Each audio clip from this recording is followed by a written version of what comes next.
السلام عليكم ورحمة الله وبركاته. أهلا بيكم في قناة تغيير مسار. النهاردة هنتكلم عن حاجة كل واحد فينا عاشها، لحظة غريبة، لحظة تخليك تقول إيه اللي بيحصل؟ ليه وأنا فرحان الوقت بيجري؟ وليه وأنا مستني الدقيقة بتتحول لعذاب؟ تخيل معايا أنت قاعد في فرح، الموسيقى شغالة، الضحك مالي المكان، كل ثانية بتعدي مليانة بهجة، وفجأة تلاقي نفسك بتبص للساعة وتكتشف إن 3 ساعات عدوا كأنهم ربع ساعة. تقول معقول أنا لسه داخل من شوية. الإحساس ده اسمه تسارع الوقت مع الفرح. طيب تعالى نقلب المشهد. أنت واقف قدام باب أوضة امتحان، المراقب لسه ما جاش، والساعة في إيدك مش راضية تتحرك. كل دقيقة تحسها بتعدي أكنها نص ساعة، كل ثانية بقت حمل تقيل. تقول لنفسك ليه الوقت بيبطأ كده؟ هنا بيظهر الوجه التاني، بطء الوقت مع الانتظار. طيب ايه اللي بيحصل؟ هل الساعة بتجري بسرعة مختلفة؟ ولا احنا اللي بنلعب لعبة مع الوقت؟ العلماء بيقولوا ان دماغ الانسان ما عندهاش ساعة جوه مخها زي عقارب الساعة. اللي عندنا هو حاجة اسمها إدراك للزمن. يعني دماغك هو اللي بيقرر يحس بالوقت ازاي، ولو مشاعرك اتغيرت إدراكك للوقت بيتغير معاها. لما تبقى مبسوط عقلك بيبقى مشغول بالمؤثرات، الضحك، الألوان، الأصوات، حتى الونس. فالمخ مش فاضي يسجل كل ثانية بتعدي. النتيجة الوقت بيجري. ولما بتبقى زهقان أو مستني حاجة عقلك بيكون فاضي، مفيش أحداث جديدة، فبيمسك في كل ثانية ويكبرها. النتيجة الوقت بيكون بطيء. تخيلها كده، الفرح بيخلي دماغك يصور الحياة بكاميرا 30 صورة في الثانية.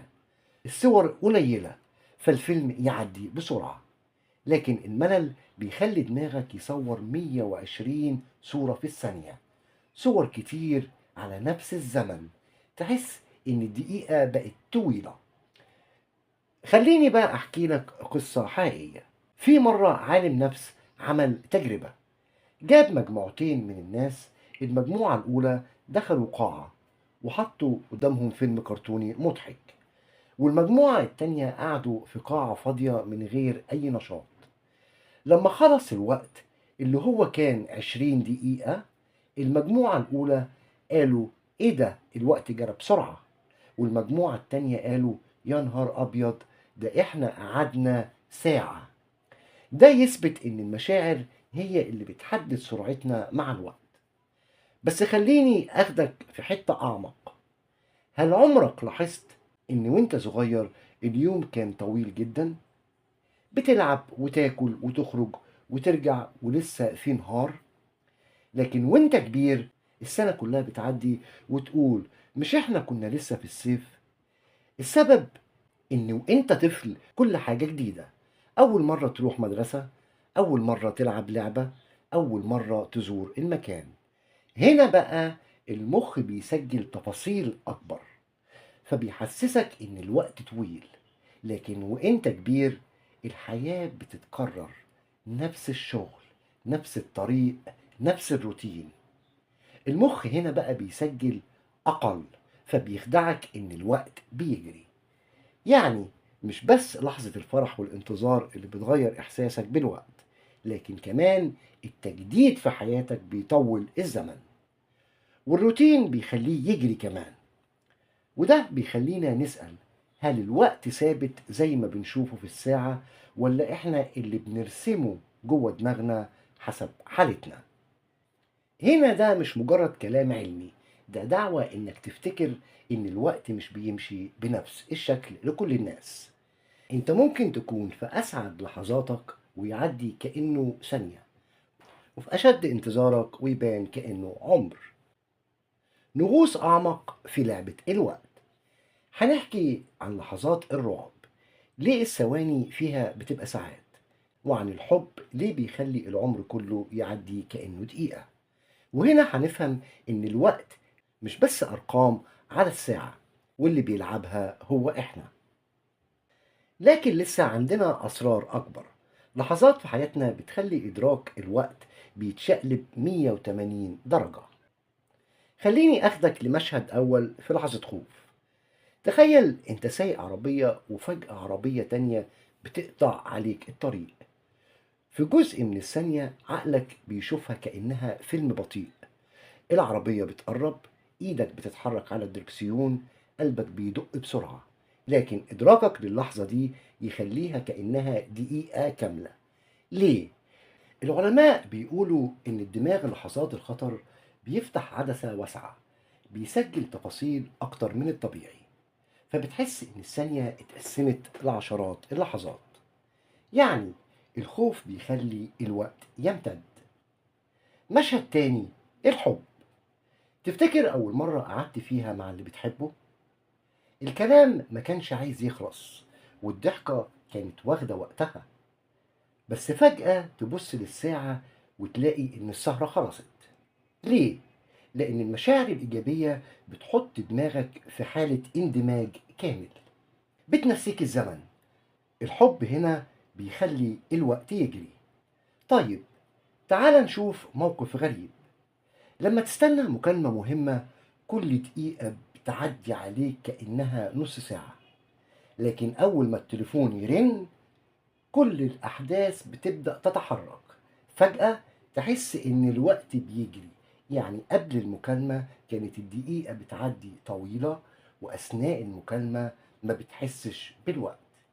يعني نفس الحدث، بس قبل ما يحصل الزمن بطأ، وأثناء حدوثه الزمن جري. وهنا نخش في حاجة أعمق. إحنا اللي بنتحكم في إدراك الوقت، ولا الوقت هو اللي بيلعب بينا؟ العلم بيقول إن الدماغ عنده ساعة داخلية، مش زي الساعة اللي على الحائط. الساعة دي بتعتمد على المشاعر، التركيز، ومستوى الإثارة. وكل مرة بتتغير العوامل دي، إحساسك بالوقت بيتغير. يعني مش الساعة اللي بتجري، ده عقلك اللي بيختصر أو يطول. خليني أديك مثال آخر. واحد مسافر لأول مرة بره بلده، كل حاجة جديدة، المطار جديد، الطيارة، البلد الغريب. اليوم عنده مليان تفاصيل، الزمن هنا بيطول. لكن لو نفس الشخص بيسافر كل يوم شغل رايح جاي، التفاصيل هنا بتبقى قليلة لأن الزمن بيجري. والأغرب من كده إن أوقات المرض أو الوحدة الدقيقة بتبقى تقيلة قوي، لكن أوقات الصحة والونس العمر كله بيعدي كأنه لحظة. وده يخلي جملة الوقت من ذهب تاخد معنى أعمق، لأنك مش بس بتضيع وقتك، أنت بتضيع إحساسك بالحياة نفسها. في بعض الفلاسفة بيقولوا الوقت مش بيمشي زي خط مستقيم. الوقت هو إحساس داخلي بيتشكل حسب تجربتك، وده معناه إنك تقدر تغير لعبتك مع الوقت. إزاي؟ لو عايز الزمن يبطأ، جدد حياتك، جرب حاجات جديدة، اخرج من الروتين. لو عايز الزمن يجري، اندمج في لحظة بتحبها، زي الشغل اللي بتحبه أو مع الناس اللي بيفرحوك. وفي علم النفس في مفهوم اسمه الفلو، حالة الاندماج الكامل. اللحظة اللي بتعمل فيها حاجة بتحبها وتنسى نفسك. والساعة ممكن تبقى بتكتب، بترسم، بتلعب كورة. هنا الزمن بيتلاشى ويعدي كأنه ثانية.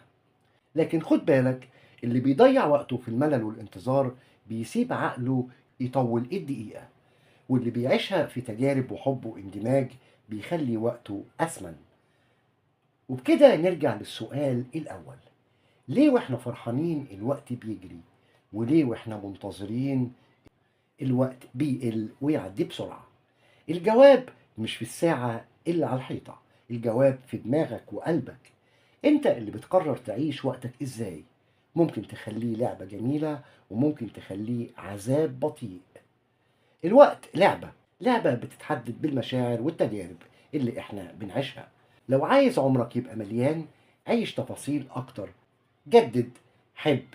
لانك لما تيجي تبص لورا مش هتفتكر الساعة كام، لكن هتفتكر اللحظات اللي ملت قلبك بالحياة. سلام.